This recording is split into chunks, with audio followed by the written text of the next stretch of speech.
Hi magic lovers, welcome back to my channel. I hope that you had an awesome holiday season, Christmas and New Year's and everything. We had a great time at our house. I did a lot of baking and candy making and we ate a lot of goodies, and now it's time to get back to reality. So I did take a little break over the holiday season from reading, and so I'm back after it now. I hope that you're ready to settle in and listen to some more of our story, The Golden Telescope, Book 1 in the Jack and the Magic Hatmaker series. Last time, in episode 13, we finished off with with Jack and Arthur, the McPaden family butler, at McPaden Manor. They're in the kitchen having a sandwich. And Arthur was asking him a little bit about his best friend Bart and his dad, Bill. And Jack reveals that Bart's dad, Bill Flanagan, owns the hobby shop in Portland, Oregon, where they hang out and where he found the telescope.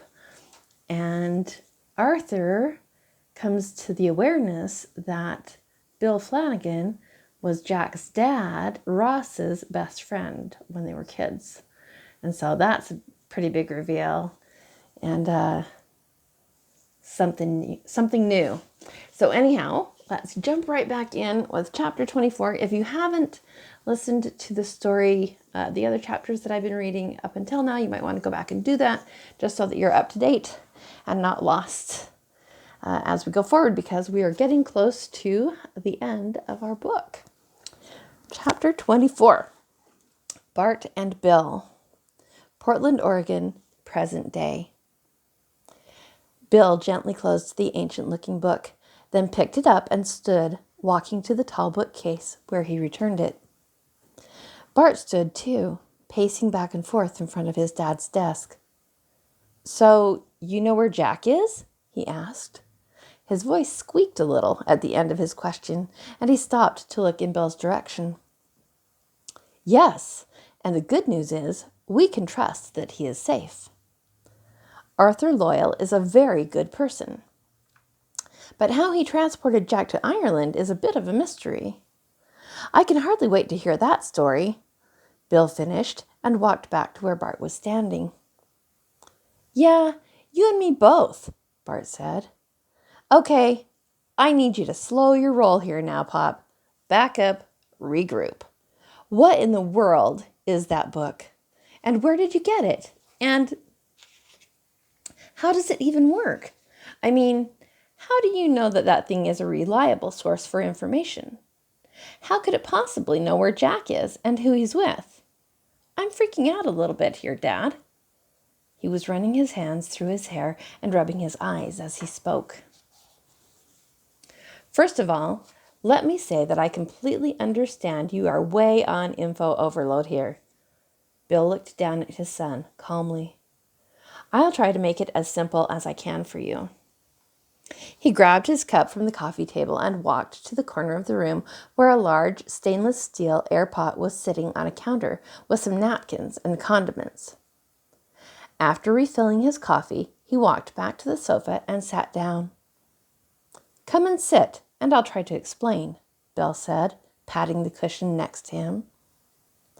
Bart returned to his seat and looked at his father expectantly. "Let me start by saying that the old volume is extremely reliable. So we can trust that it is accurately pinpointing Jack's location and who he's with," he began. "The how is a little more complicated, and you might have guessed by looking at it. That tome is ancient. It was handed down to me by my father, who received it from his father, and so on. That book is one of the magical tools our family inherited over the ages." He paused for a sip of coffee, then continued. "It, and other items like it, are spell-crafted objects. They are made by a very select few master craftsmen who are all members of an organization called the Order of Light. These crafters are all members of a special makers guild within that order that has existed practically since the beginning of time. Bart guffawed. Are you saying that there really are secret societies that most regular people don't know about? I understand your skepticism, Bart, but yes, there are some closely guarded, secret organizations that no one has heard of. These magical guilds perform very necessary and important functions in the world, and they keep society running smoothly in a way that the mainstream simply is not aware. He looked at Bart, raising his eyebrow for emphasis. What do you mean? Bart frowned. I thought magic was just about tricks and illusions and stuff like that. You'd be surprised, son. The members of these magic workers' guilds literally influence and even control who is in power in all the governments and countries across the globe. Get real, Bart scoffed. Give me an example. Okay, Bill replied. Here's a great for instance. You know how whenever a new king or queen takes their position on a throne, they always have a coronation ceremony? Yeah, Bart said slowly. And you know how they always give that person a crown, scepter, and all of that stuff, right? Bart crossed his arms and nodded, watching Bill with narrowed eyes. Why do you think it's some religious authority that places the crown on the new king or queen's head and the scepter, rings, and other items in their hands? I don't know, Bart replied. I never thought about that before. That's right, and you aren't alone. Most people don't think about that. They accept it as an expected part of the ceremony. But that little element of the coronation is vitally important. It's what gives the new ruler their true power and authority. He paused for emphasis. So, where do you think the person placing the crown on the king or queen's head gets their power and authority? Because obviously, they are the ones bestowing that power onto the new ruler, right? He stopped and looked at Bart, waiting. Right. It's usually the Pope, isn't it? Bart asked. Yes, usually. That's correct, Bill said. Or some spiritual or religious leader, depending on the location and culture. But I'll ask you again, what gives them the authority to endow these new monarchs with the power to rule their people? God? Is that the answer?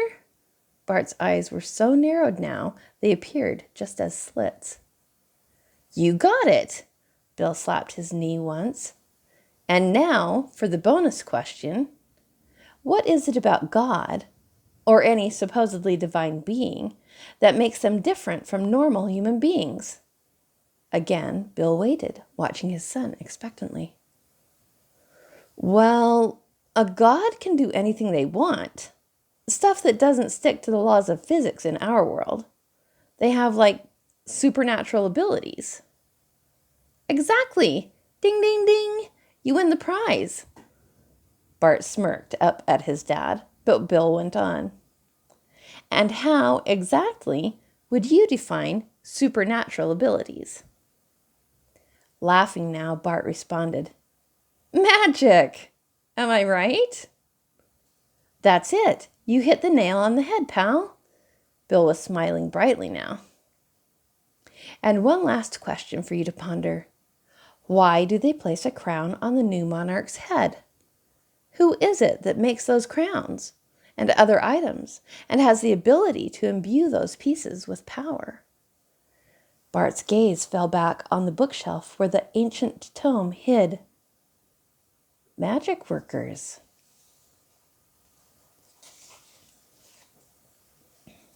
Chapter 25, Deadly Collusion. Portland, Oregon, 8 years prior. Yes, I'm Mrs. Earl O'Brien. Lizzie pulled her satin dressing gown a little tighter around her waist and ran her fingers through her disheveled hair.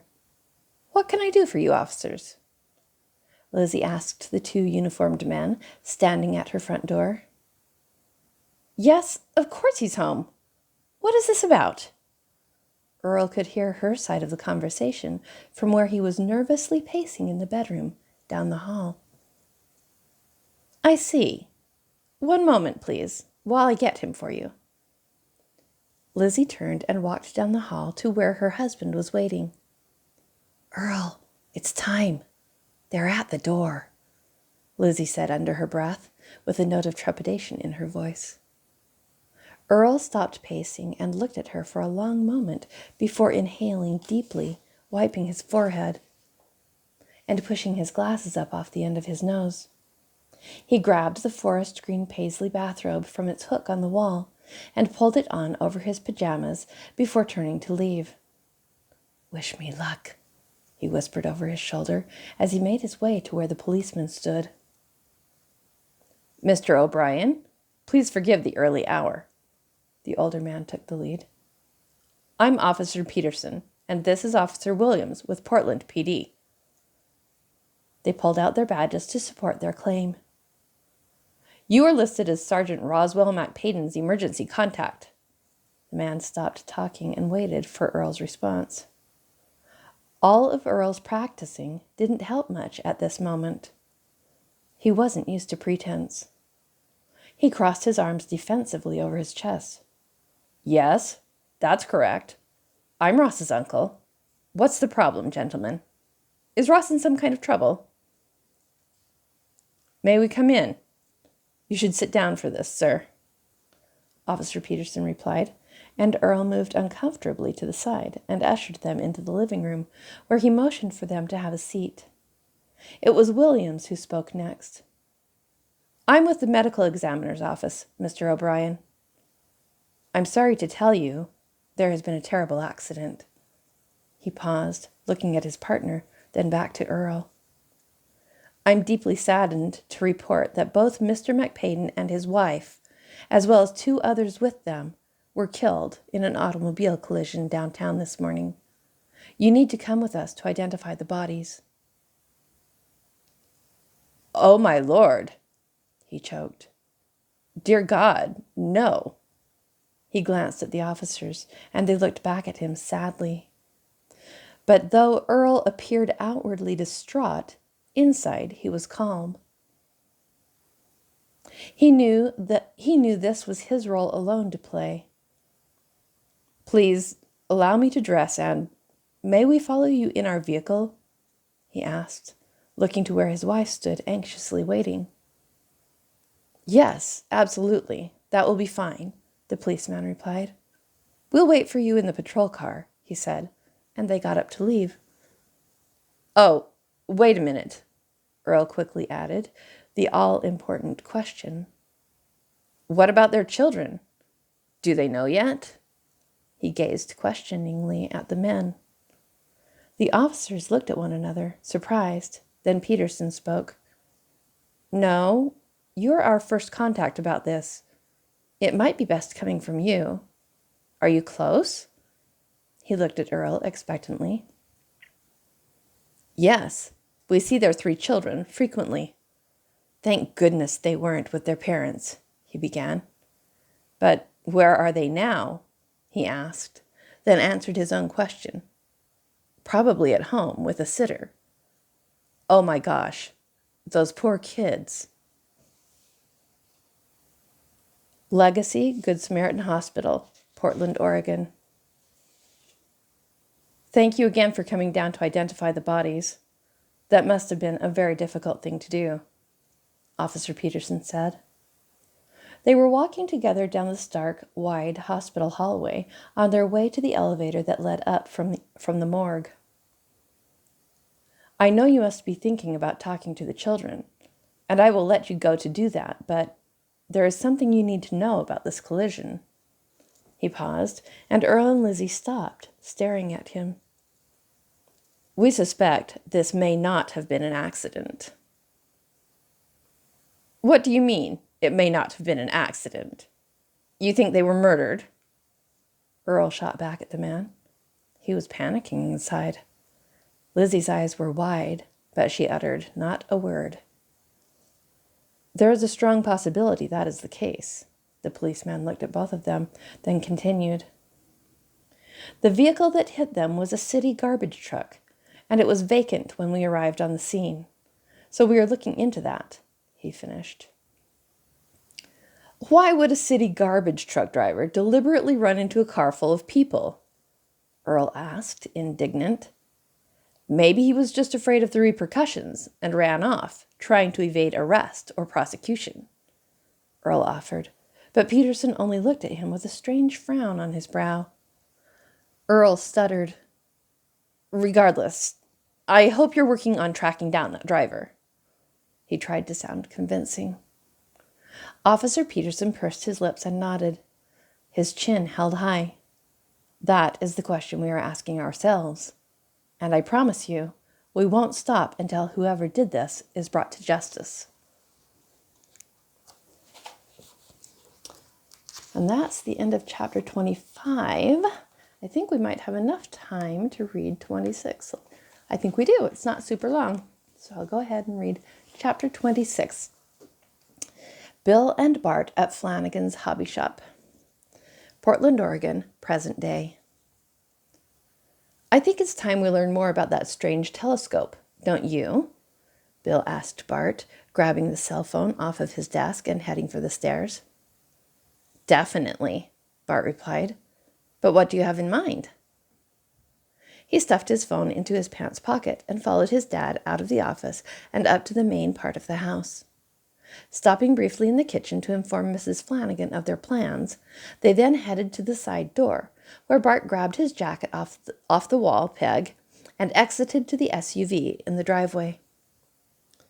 Well, I don't have a firm plan or anything like that, but now that we know it's a spell-crafted object, I want to take some time looking over it more closely to see if I can discover anything else about where it came from, who made it, and why it impacted Jack the way it did.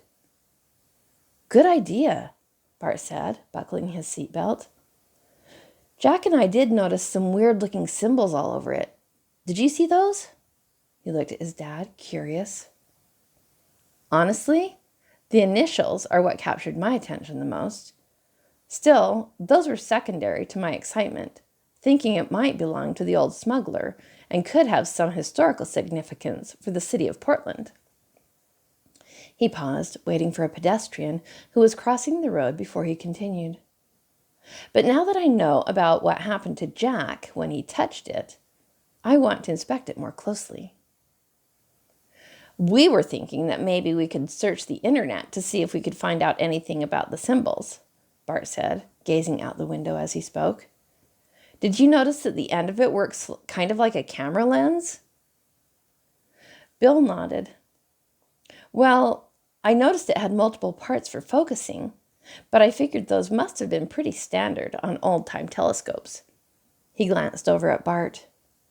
Did you notice something unusual about them? Yeah, I noticed there were dates and stuff etched on them, Bart said, just as they pulled up in front of the hobby shop. The two of them got out of the vehicle, Bill leading the way to the front entrance of the store. He unlocked the door and once inside, turned around and relocked it behind them. Then, foregoing the light switch, he turned on a small flashlight attached to his keyring. He began making his way to the back of the store. Stay close and follow me, son, he whispered back to Bart. We don't want to advertise we're here right now, what with that guy following you guys earlier. They passed through the burgundy hanging drape and on to the walnut door of Bill's private office. Safely inside that small, windowless space, Bill turned on the lamp, switched off the flashlight, and put his keys back in his pocket. Lifting the roll top, he exposed the telescope sitting there. Grab a seat, son, he said, pulling out the desk chair and sitting down to take a look. Retrieving a pair of magnifying glasses from a case inside one of the cubbies, Bill perched them on his nose and lifted the telescope to analyze its surface. After a few moments, he laid the telescope back on the desk and relocated the glasses to the top of his head before looking at Bart. "Did Jack tell you anything about what he saw?" "Oh, yeah." Bart rolled his eyes, shaking his head back and forth in dismay. With a sigh, he shared the details of Jack's story with his dad, pausing every now and again to think. "So this man, Jack, was on this boat with this woman and—" Bill put up the first finger of his right hand to interrupt. "Hold on a minute. So you say Jack was looking out through someone else's eyes? Did he explain that part any further to you?" Bill asked, curiosity creasing his brow. "Yeah," Bart shrugged, as if it was the most matter-of-fact thing in the world. "He said he could tell it was someone else's body, because when he looked down at his hands, they were big and hairy. They were holding that same telescope, too." He stopped for emphasis. "Oh, and he also said he noticed that there was a big black and gold ring on this guy's hand. And guess what? He said that the ring was exactly the same as the ring his uncle wears. Pretty weird, huh?" Bill was slow to comment, but was squinting his eyes suspiciously. "Strange," he murmured, as if preoccupied. "But like I was saying, there was this beautiful lady on the ship too. She was wearing clothes that made him think he was in a different time, like in the past or something." He stopped and waited for Bill to say something. "And all of this transpired in only about 30 seconds, you say?" "Yes, it was very quick," Bart replied. "We tried it again later because Jack wanted to test it out after his uncle told him that he has magical powers. We decided to see if it was repeatable, to find out if what his uncle said was true. And sure enough, it happened the second time again. Or kind of, anyway." Bart stopped and looked at his dad.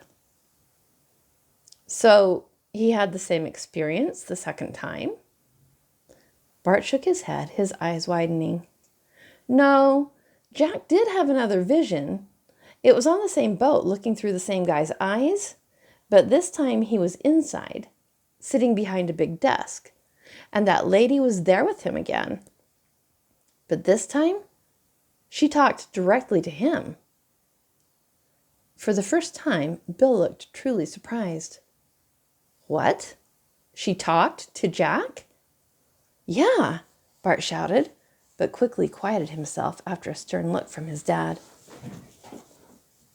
He continued. "Jack said this lady was leaning across the desk, looking right into his face and calling him by name." "What did she say?" Bill frowned, glancing down at the telescope again. "She told him he's in danger, that he needs to get out." He paused, a distant look growing in his eye, as reality had finally struck him. He shook his head. "Oh, and I almost forgot. She also said she needed his help." Bill's jaw tightened. "She was asking for Jack's help? How could she even know she was talking to Jack? And who is this woman that she would be asking for Jack's help?" Bill asked, pushing himself back away from the desk and putting his feet upon its surface. He removed the glasses from the top of his head and ran his fingers through his hair, closing his eyes and squeezing them shut tightly. Then, all of a sudden, Bill's eyes flew open, and he stared at his son with renewed intensity. "What did this woman look like?" Bill asked Bart, pulling his feet back off the desktop and sitting forward, elbows on his knees, so that he was leaning in much closer to Bart. Bart moved away, startled. "Why? Do you think you might know who she is?" "I don't know, Bart, but did Jack describe her to you?" "Well, yes, he did. He said that the woman was a grown lady with light-colored skin and long, dark hair. Oh, and her eyes. The way he described them really stuck in my mind. He said they were like two almond-shaped emeralds. Bill slammed back in his chair, slapped the palm of his right hand hard against his forehead. "It can't be," he whispered. "What, Dad?" Bart asked, accusatory. "You look like you've seen a ghost or something." "Who do you think she is?" he asked. "I think," Bill started slowly, "that lady in Jack's vision might be his grandma, Lydia McPaden." He paused, looking at Bart. "She's been missing ever since Jack's dad was 12 years old. And that's the end for today. That's where I'll wind up. Next time, I will read to you chapter 27, Jack and Grandpa Edward's Glasses, Dublin, Ireland, present day. I hope you've enjoyed this reading. If you have, please do give me a thumbs up, subscribe if you haven't already subscribed to my channel, and ring the little bell so that you get notifications every time I upload new content. Because, like everyone says, the YouTube algorithm really likes it when you do that stuff so that other people can find my readings and my content. Anyhow, I hope that you will tune in again next time when I read more from The Golden Telescope, Book 1 in Jack and the Magic Hatmaker. This is Tracy Partridge-Johnson signing off. I will see you on Wednesday. Take good care.